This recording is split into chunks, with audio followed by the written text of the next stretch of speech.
तो कैसे हैं आप लोग। एक बार वापस से आपका स्वागत है मेरे चैनल में। आज मैं आपके लिए लेके आया हूँ लोक प्रशासन का एक टॉपिक है। टॉपिक का नाम हमारा है पुलिस अधीक्षक, अंग्रेजी में जिसे कहते हैं सुपरिटेंडेंट ऑफ पुलिस, शॉर्टकट में जिसे कहते हैं एसपी साहब। ये किसने ऑर्डर दिया आपको? एसपी साहब का ऑर्डर है ये। तो हम कई बार ऐसे सुनते हैं, टीवी में भी देखते हैं, मूवीज़ के अंदर, सीरियल्स के अंदर ऐसा आता है एसपी साहब आ गए हैं। तो एसपी साहब मतलब सुपरिटेंडेंट ऑफ पुलिस, मतलब पुलिस अधीक्षक की बात करते हैं। शुरुआत करें इनके परिचय के बारे में। पुलिस अधीक्षक जिन्हें सुपरिटेंडेंट ऑफ पुलिस कहते हैं, एसपी, ये क्या होते हैं? जिले या फिर किसी विशेष इकाई के प्रमुख पुलिस अधिकारी होते हैं। ये तो जिले के हेड भी हो सकते हैं या फिर कोई एक विशेष पुलिस इकाई हो उसके हेड भी हो सकते हैं। ये क्या करते हैं? ये कानून व्यवस्था बनाए रखना, अपराध की रोकथाम करना, जांच, पुलिस प्रशासन की संचालित करने के लिए उत्तरदायी होते हैं। ये सारे कार्य ये करते हैं एसपी साहब। ये पद क्या है? हमारे भारतीय पुलिस सेवा आईपीएस या राज्य पुलिस सेवा आरपीएस या आरएस, इनके अधिकारी के द्वारा संभाला जाता है। मतलब ये धीरे धीरे प्रमोट होते हैं आरपीएस और फिर आईपीएस बनते हैं, तो फिर ये आईपीएस हमारा एसपी साहब बनते हैं। शुरुआत करते हैं इनके बारे में। पुलिस अधीक्षक का पद और उनकी क्या क्या जिम्मेदारियाँ होती हैं। तो पद के बारे में बात करें तो सबसे पहले देख लेते हैं उनके द्वारा कौन कौन से कार्य किए जाते हैं। सबसे पहले कानून व्यवस्था बना के रखना, मतलब जिले में शांति और सुरक्षा बनाए रखने का कार्य किसके द्वारा होता है? ये हमारा एसपी साहब, ये पुलिस अधीक्षक साहब का होता है। जिले में 144 धारा होती है वो लगाने का और उसको कंट्रोल करने का। तो हमारे जिले में शांति और सुरक्षा बनाए रखने का काम किसका होता है? कानून व्यवस्था बनाए रखने का काम पुलिस अधीक्षक का। फिर अपराध नियंत्रण और रोकथाम, तो अपराध की निगरानी करना और रोकथाम के लिए उपाय करना। क्या क्या? अपराध की निगरानी करना और रोकथाम के लिए उपाय करना, ये हमारे एसपी साहब के कार्य हैं।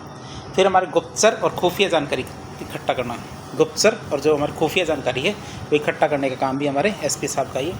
मतलब सुरक्षा और आतंकवादी गतिविधियों पर नज़र रखना। क्या? सुरक्षा और आतंकवादी जो गतिविधियाँ होती हैं, इन गतिविधियों पर नज़र रखना भी हमारा एसपी साहब का ही काम है। फिर आपराधिक जांच और पर्यवेक्षण की बात करें तो अपराधों की जांच और उचित कार्रवाई करना भी हमारा एसपी साहब का ही काम है। क्या क्या? अपराधों की जांच करना और उचित कार्रवाई करना, कार्रवाई सुनिश्चित करना, ये भी हमारे एसपी साहब का काम है। विशेष अभियान और सुरक्षा प्रबंधों, इनका संचालन करना। कई विशेष अभियान होते हैं, सुरक्षा प्रबंध होते हैं, इनका संचालन करने का काम भी हमारा एसपी साहब का होता है। जैसे कोई वीआईपी सुरक्षा, कोई विशेष अतिथि, वेरी इंपॉर्टेंट पर्सन हमारे जो क्षेत्र के अंदर आता है, जिले के अंदर आएगा, तो उसको सुरक्षा देने का काम एसपी साहब का है। चुनाव की सुरक्षा, आपातकालीन स्थितियों का प्रबंधन, तो ऐसी स्थितियों का कार्य भी हमारे एसपी साहब का ही होता है। फिर पुलिस बल का प्रशासन और अनुशासन की बात करें, पुलिस बल का प्रशासन और अनुशासन की बात करें तो कर्मचारी की भर्ती, प्रशिक्षण और कार्यप्रणाली की निगरानी करना। क्या क्या? कर्मचारियों की भर्ती, प्रशिक्षण और कार्यप्रणाली की निगरानी करना, ये भी हमारे एसपी साहब का ही काम। और बात करें जनता और पुलिस के बीच में समन्वय करना, मतलब शिकायत निवारण और जनता की समस्याओं का समाधान करना। क्या क्या? शिकायत निवारण और जनता की समस्याओं का समाधान करने का काम भी हमारे एसपी साहब का ही होता है। अब हम बात करेंगे पुलिस अधीक्षक की जो नियुक्ति और योग्यता की, कि इनकी नियुक्ति किस प्रकार होती है और उनमें कौन कौन सी योग्यता होनी चाहिए। पुलिस अधीक्षक की नियुक्ति और योग्यता की बात करें, सबसे पहले नियुक्ति प्रक्रिया की बात करें तो पुलिस अधीक्षक का पद भारतीय पुलिस सेवा मतलब आईपीएस या राज्य पुलिस सेवा मतलब आरपीएस, जो हमारा राजस्थान के लिए इनके अधिकारियों को दिया जाता है। मतलब आरपीएस प्रमोट होने के बाद आईपीएस बनते हैं या फिर सीधे कहीं आईपीएस की जो परीक्षा होती है आईएएस की, उससे नियुक्त होने के बाद ये हमारे पुलिस अधीक्षक बन सकते हैं। फिर बात करें आईपीएस अधिकारियों का चयन। क्या? आईपीएस अधिकारियों का चयन हमारी यूपीएससी की सिविल सेवा परीक्षा से होता है, जबकि आरपीएस मतलब राजस्थान पुलिस सेवा जैसी राज्य सेवाओं के अधिकारी प्रमोशन के माध्यम से एसपी बनते हैं। फिर योग्यता प्रशिक्षण की बात करें तो शैक्षणिक योग्यता क्या चाहिए? इसके लिए हमारी शैक्षणिक योग्यता स्नातक स्तर का होना चाहिए। व्यक्ति कैसा होना चाहिए? स्नातक मतलब ग्रेजुएट होना चाहिए। चयन कैसे किया जाता है? यूपीएससी की सिविल सेवा परीक्षा से या फिर आरपीएससी राजस्थान, ये राज्य लोक सेवा आयोग की परीक्षा होती है आरपीएस की, राजस्थान के लिए होती जैसे, तो उस तरह से आप चयन कर सकते हो। फिर बात करें, एक बार चयन हो गया, चयन के बाद इनको ट्रेनिंग मिलती है, प्रशिक्षण की बात करें तो आईपीएस अधिकारियों के लिए बात करें, सरदार वल्लभ भाई पटेल राष्ट्रीय पुलिस अकादमी, ये हमारे हैदराबाद के अंदर है।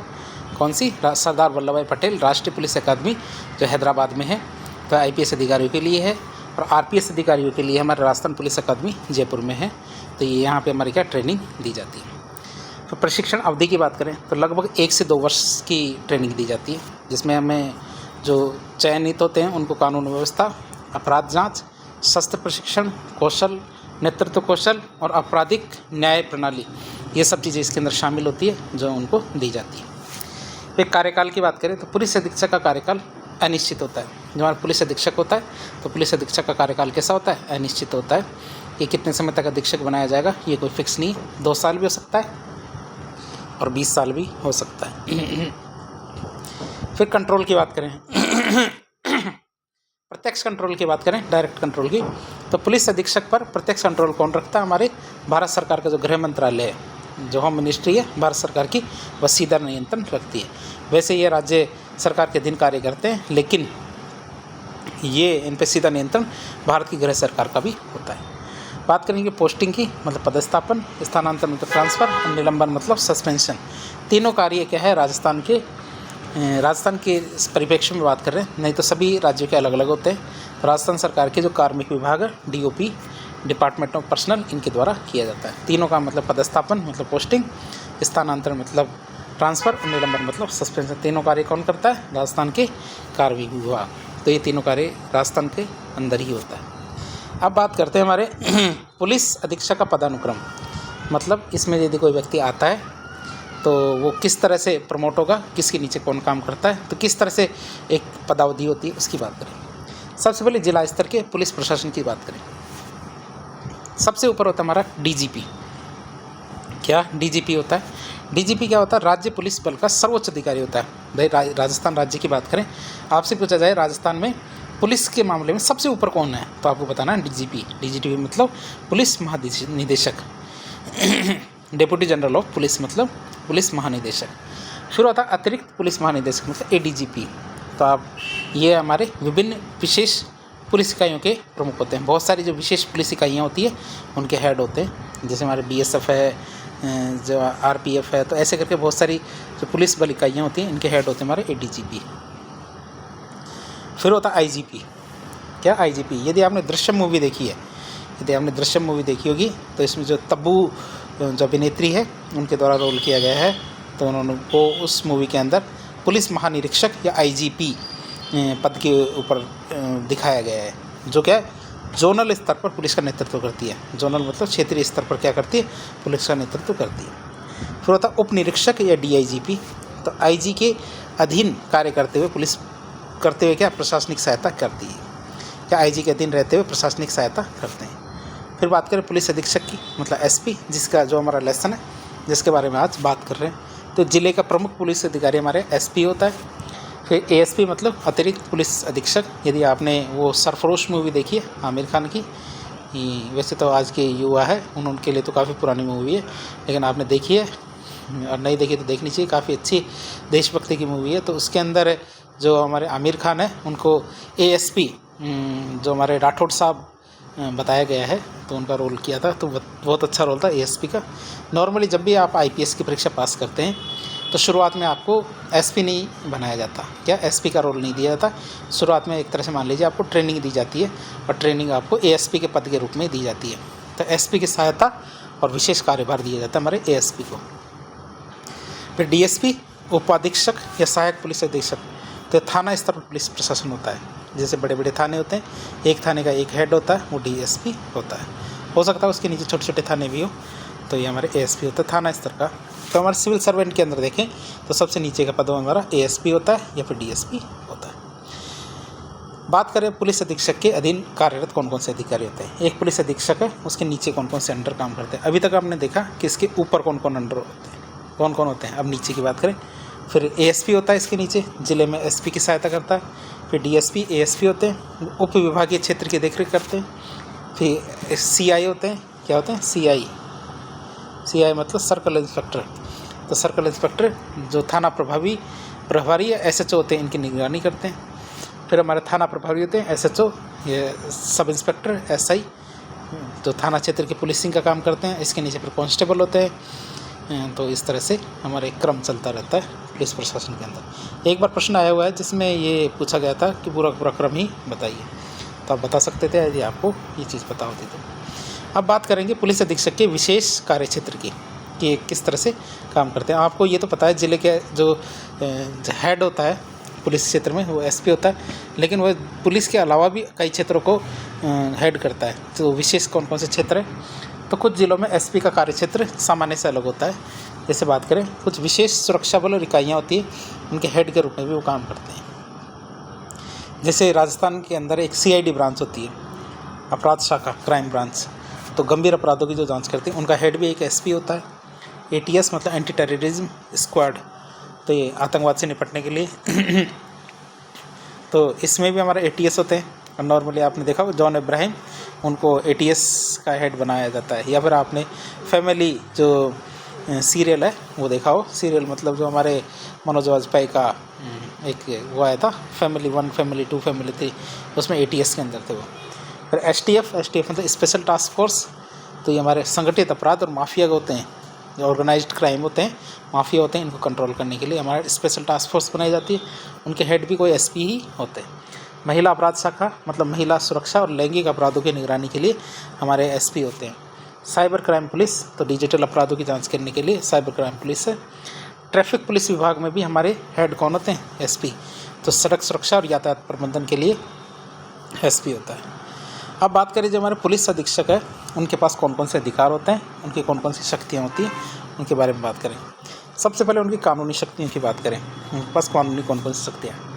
एक तो CRPC की जो धारा है, CRPC में कोड ऑफ क्रिमिनल प्रोसीजर है, इसकी धारा नंबर 36 है। वो क्या कहती है कि पुलिस अधीक्षक की जांच और मामलों में हस्तक्षेप करने की शक्ति है।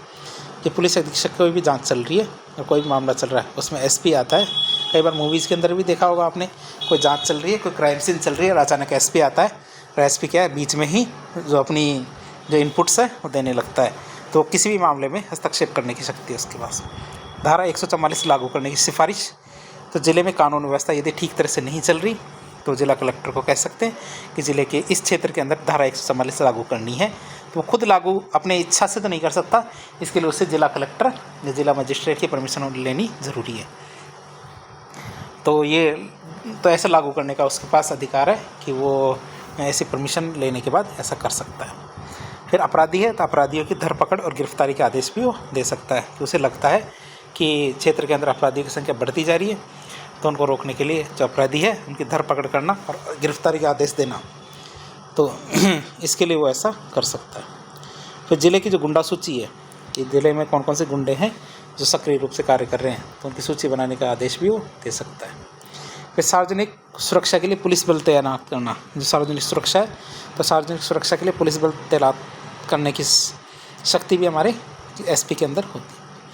ये तो हमने देख लिए उसके जो अधिकार कौन से कानूनी शक्तियाँ हैं, कानूनी अधिकार। अब हम देखेंगे SP है तो SP के प्रशासनिक अधिकार कौन कौन से हैं। क्या प्रशासनिक अधिकारों की बात करें तो पुलिस बल का प्रबंधन करना उसका प्रशासनिक अधिकार के क्षेत्र में आता है।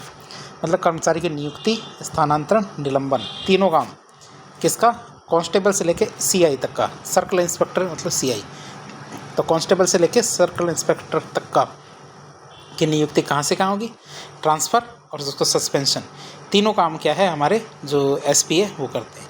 और अनुशासनात्मक कार्रवाई करनी हो तो वो भी हमारे SP ही करते हैं। फिर बजट और संसाधनों का नियंत्रण, जिले में पुलिस थानों और बलों को आवश्यक जितने भी संसाधन उपलब्ध कराना, साथ ही साथ पुलिस थानों और चौकियों का निरीक्षण करना, ये काम भी हमारे किसका, SP का होता है। किसी भी पुलिस थाने या चौकी का निरीक्षण कर सकते हैं। फिर जनता से संवाद और जनसुनवाई, यदि कोई भी केस चल रहा है तो आप कई बार आपने मूवीज़ में भी देखा होगा, कोई भी केस चलता है और फिर बाहर से एक पुलिस अधिकारी बाहर आता है और जो मीडिया से बात करता है और केस के बारे में जानकारी देता है। तो नॉर्मली हमारा क्या है किसी भी बड़े मुद्दे पर जो हमारी जनसुनवाई करना या पब्लिक मीटिंग करने का काम हमारे SP ही करते हैं। तो जन समस्याओं को हल करने के लिए पुलिस पब्लिक मीटिंग आयोजित की जाती है, तो हमारे नॉर्मली कौन करते हैं, SP ही करते हैं। फिर बात करें राज्य पुलिस के विभिन्न अभियानों का क्रियान्वयन करने का काम भी हमारा SP के द्वारा ही किया जाता है। राज्य पुलिस के जितने भी अभियान होते हैं उनके क्रियान्वयन करने का काम, जैसे हमारा एक ऑपरेशन आग है, एक ऑपरेशन मिलाप है या आवाज़ अभियान भी कह सकते हैं। तो इस तरह के प्रोग्राम भी हमारे SP के द्वारा शुरू किए जाते हैं।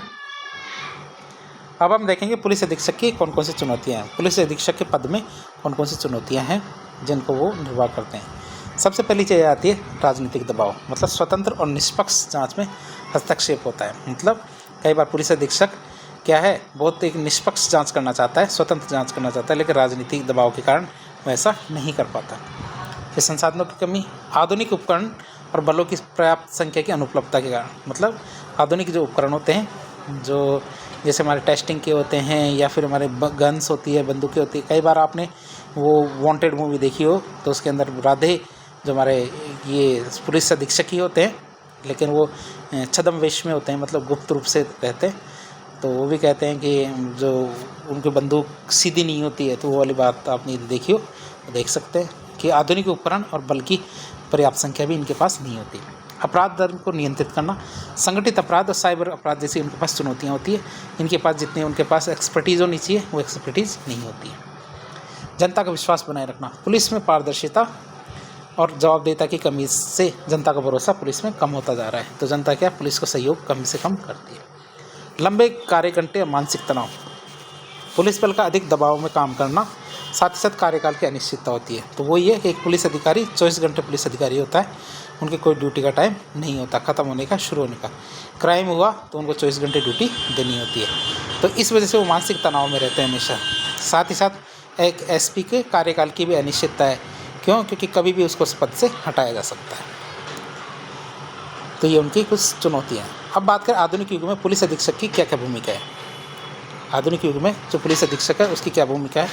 तो ई गवर्नेंस और डिजिटल पुलिसिंग की बात करें तो अपराध रिकॉर्ड डिजिटलाइजेशन, सीसीटीवी सर्विलांस और ऑनलाइन एफआईआर दर्ज करना, तो ये सारे कार्य हमारे इसके अंदर आते हैं, ई गवर्नेंस और डिजिटल पुलिसिंग के अंदर। सामुदायिक पुलिसिंग मतलब कम्युनिटी पुलिसिंग की बात करें तो जनता के साथ बेहतर संबंध स्थापित करना इसके अंदर आता है। साइबर सुरक्षा, तो डिजिटल अपराधों से निपटने के लिए विशेष साइबर सेल का गठन भी किया जाता है। क्या? डिजिटल अपराधों से निपटने के लिए विशेष साइबर सेल का गठन किया जाता है। फिर महिला बाल सुरक्षा की बात करें तो महिला हेल्पलाइन, शी टीम्स, शी मतलब SHG, शी मतलब शी बॉक्स, तो आपने सुना होगा, जिसमें महिलाएं क्या होती है अपनी कंप्लेंट डालती है। तो ऑनलाइन भी है ये शी बॉक्स। तो शी बॉक्स के अंदर क्या है, महिलाएं जिनके साथ क्या है कोई दुर्व्यवहार होता है तो वो अपनी शिकायत कर सकती है। तो इनके लिए टीम्स बनाना, तो ये हमारे आजकल चल रहा है। जागरूकता कार्यक्रमों का संचालन करना। स्मार्ट पुलिसिंग की बात करें तो आधुनिक तकनीक और आर्टिफिशियल इंटेलिजेंस के उपयोग से अपराध को नियंत्रित करना, ये सब हमारे एसपी के कार्य हैं। अब निष्कर्ष के रूप में देखें एसपी के, तो पुलिस अधीक्षक या एसपी किसी जिले का प्रमुख पुलिस अधिकारी होता है। क्या होता है? एसपी किसी जिले का प्रमुख पुलिस अधिकारी होता है जो कानून व्यवस्था, अपराध नियंत्रण, जांच, पुलिस बल के प्रशासन के लिए जिम्मेदार होता है। यह पद क्या न्यायिक और प्रशासनिक कानूनी शक्तियों से लैस होता है। न्यायिक, प्रशासनिक और कानूनी तीनों शक्तियों से लैस होता है, जिससे वो क्या है जिले में शांति और सुरक्षा बनाए रखने में महत्वपूर्ण भूमिका निभाता है। आधुनिक समय की बात करें तो आधुनिक समय में एसपी की भूमिका सिर्फ अपराध नियंत्रण तक सीमित नहीं है। आधुनिक समय में क्या एसपी की भूमिका का इतनी सी नहीं रही कि उसे केवल अपराध नियंत्रण करना, बल्कि उसे सामुदायिक भागीदारी, डिजिटल पुलिसिंग, तकनीकी सुधारों की ओर भी बढ़ना है, जिससे क्या पुलिस प्रणाली को अधिक पारदर्शी और प्रभावी बनाया जा सके। तो हमने पुलिस अधीक्षक के बारे में देखा। अब बात करेंगे साथ ही साथ हम आयुक्त प्रणाली या कमिश्नरेट प्रणाली की बात कर लें। तो राजस्थान की बात करें तो राजस्थान आयुक्त प्रणाली की शुरुआत, राजस्थान में क्या आयुक्त प्रणाली की शुरुआत हमारे 1 जनवरी 2011 में की गई थी। कब? आयुक्त प्रणाली की शुरुआत 1 जनवरी 2011 में की गई थी। राजस्थान में आयुक्त प्रणाली की शुरुआत जयपुर और जोधपुर में की गई थी। तो आप ध्यान रखेंगे राजस्थान में 2 कमिश्नरेट, 2 आयुक्तालय, कहाँ जयपुर और जोधपुर में। राजस्थान में वर्तमान में भी 2 ही जिलों में आयुक्त प्रणाली कार्यरत है, जयपुर और जोधपुर में। आयुक्त प्रणाली की बात करें तो 1 जनवरी 2011 से चल रही है। आयुक्त प्रणाली में आयुक्त के पास दंडनायक शक्तियाँ होती हैं। जो आयुक्त होते हैं आयुक्त प्रणाली में उनके पास क्या होती है दंडनायक की शक्तियाँ होती है। पुलिस महानिरीक्षक मतलब इंस्पेक्टर जनरल ऑफ पुलिस मतलब IG रैंक के जो IPS अधिकारी होते हैं उनको इस पे आयुक्त पद पे इनको नियुक्त किया जाता है। अब बात करते हैं आयुक्त प्रणाली की। कि सब कुछ अच्छा चल रहा था 2011 से पहले 1 जनवरी से, लेकिन आयुक्त प्रणाली की ज़रूरत क्या पड़ी, आवश्यकता क्या थी, तो इसका महत्व और कारण की बात करें तो एक तो क्या जयपुर जोधपुर में क्या जनसंख्या काफ़ी तेज़ी से बढ़ रही थी। तो अधिक जनसंख्या वाले शहर है उसमें अपराध को नियंत्रित करने के लिए एक नए स्तर की ज़रूरत पड़ी। तो पुलिस प्रशासन को अधिक स्वायत्तता प्रदान करने के लिए आयुक्त प्रणाली जरूरी है। पुलिस बल का उच्च मनोबल बनाए रखने के लिए एक और स्तर बनाया गया और अन्य राज्यों से प्रेरणा, जैसे कि हमारे दिल्ली, कर्नाटक, वहाँ पे भी ऐसी व्यवस्था चल रही है। तो वहाँ से प्रेरणा मिली कि हमें भी ऐसा करना चाहिए। फिर आम आदमी के लिए पुलिस और दंडनायक के कार्यों की एक ही छत के नीचे उपलब्धता होनी चाहिए। कि दंडनायक के कार्य पुलिस और दोनों की एक ही छत के नीचे होनी चाहिए, तो उन्होंने आयुक्तालय बनाया। क्योंकि वहाँ परमिशन लेने के लिए जैसे जिला कलेक्टर के पास बार बार जाना नहीं पड़ता इन दोनों। फिर जयपुर जिले में आयुक्त प्रणाली का पद सोपान की बात करें, जयपुर में सबसे ऊपर है कमिश्नर आयुक्त, फिर अतिरिक्त आयुक्त एडिशनल कमिश्नर, फिर जिला पुलिस आयुक्त, फिर डीसीपी मतलब डिस्ट्रिक्ट कमिश्नर ऑफ पुलिस, फिर अतिरिक्त जिला पुलिस आयुक्त क्या अतिरिक्त जिला पुलिस आयुक्त, additional district commissioner of police ADCP, फिर सहायक पुलिस आयुक्त मतलब assistant commissioner of police ACP. तो ये हमारे जयपुर के अंदर इनका क्रम है आयुक्त का। अब जो आयुक्त है इनके कार्य और भूमिका की बात करें तो रोल फंक्शंस की बात करें तो कमिश्नरेट क्षेत्र में कानून और शांति व्यवस्था बना के रखना, कमिश्नरेट क्षेत्र में कर्फ्यू लगाना, दंड प्रक्रिया संहिता की धारा 144 के तहत ये दंड प्रक्रिया समिति इसके तहत कर्फ्यू लगा सकते हैं, शांति भंग के मामलों में जमानत प्रदान करना, दंड प्रक्रिया संहिता की धारा 151 के तहत जो सीआरपीसी की धारा है उसके तहत जमानत भी दे सकते हैं। शहरी क्षेत्रों की बात करें तो शहरी क्षेत्रों में रैलियों और प्रदर्शनों को अनुमति देना, हथियारों के लाइसेंस देना भी इन्हीं का काम है। शहरी क्षेत्र में तस्करी और आतंकवाद जैसे गतिविधियाँ होती हैं इनका पर नियंत्रण स्थापित करना भी इनका ही काम है। क्या जो शहरी क्षेत्र है तो शहरी क्षेत्र में तस्करी और आतंकवाद जैसी जो गतिविधियाँ होती हैं उन पर नियंत्रण करना।